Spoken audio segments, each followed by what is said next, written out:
It is crucial to bear in mind that according to the Bible passage in 2 Timothy 1 verse 7, God has not bestowed upon us a fearful spirit. Instead, He has given us power, love, and a sound mind. God's calling comes with a purpose, devoid of any fear. In his address to Timothy, Paul emphasized the importance of sincere faith, which Timothy inherited from his mother and grandmother.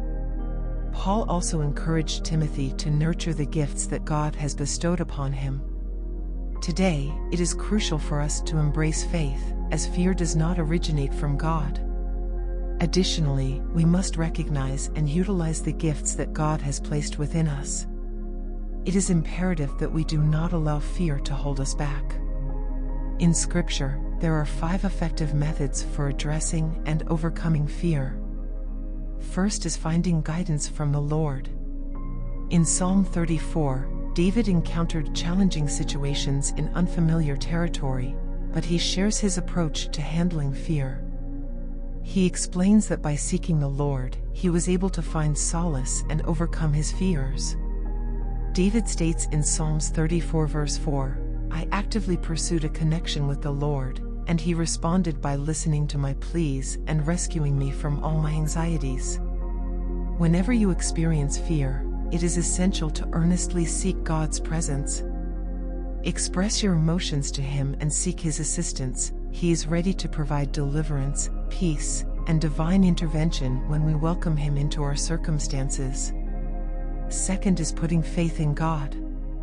In Psalm 56, David found himself taken captive by the enemy. He vividly described the multitude of men who fought against him, oppressed him, and sought to engulf him. Despite these overwhelming odds, David's conclusion is remarkable. He declared, "When I am fearful, I will place my trust in you." Fear is a universal human emotion, and it is not uncommon to experience it. However, when faced with fear, it becomes crucial to make a conscious decision to place our trust in God. This requires having confidence in Him and relying on His intervention and assistance amidst challenging circumstances. Third is to think on what God did. In the book of Deuteronomy, Moses spoke to the nation of Israel, addressing their concerns about the formidable nations they were about to encounter. He reassured them not to fear these nations but to remember the powerful acts of God, such as the plagues on Egypt and the miraculous deliverance from slavery. Moses emphasized that just as God had been faithful in the past, He would continue to protect and guide them in their future battles against their enemies. Deuteronomy 7 verses 18 to 19. Even in situations where they faced challenging missions and formidable enemies, there was no need for fear. The key lies in remembering the past deeds of God. By recalling the acts God has already accomplished, the reasons for fearing the current struggle fade away. God has led them out of Egypt and safely through the Red Sea. He has also conquered death and saved us from the clutches of sin. If He has done it before, He is capable of doing it again.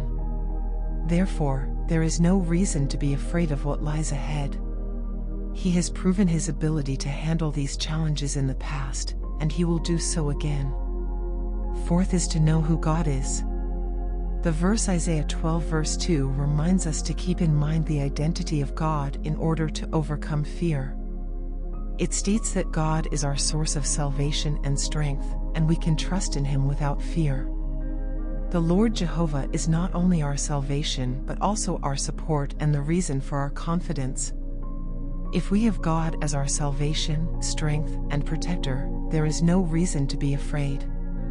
It is crucial to always remember His true nature and put our trust in Him. The psalmist expressed it in this manner: "I have no reason to fear when the Lord is my guiding light and my protector." The Lord is the source of strength in my life. There is no one I need to be afraid of. Even when the wicked, including my enemies and foes, approached me with the intention to harm me, they stumbled and fell. Keeping in mind the identity and actions of God helps us understand the true significance of this challenge. What may seem difficult to you is a trivial matter for God. When we magnify God, our fears diminish in comparison. The fifth is to grow in love. According to 1 John 4 verse 18, when we experience perfect love, fear has no place in our lives. Fear causes torment and hinders us from fully embracing love. By deepening our understanding of God's love and nurturing our own love for Him, we can diminish our fears. Galatians 5 verse 6 highlights the connection between faith and love, emphasizing that love fuels and activates our faith. As our love relationship with God grows, we gain the confidence to believe in Him and trust Him wholeheartedly, regardless of the challenges we may face. It is crucial to recognize that God is completely reliable, and our awareness of His love brings assurance to our hearts that He is in control and will take care of everything.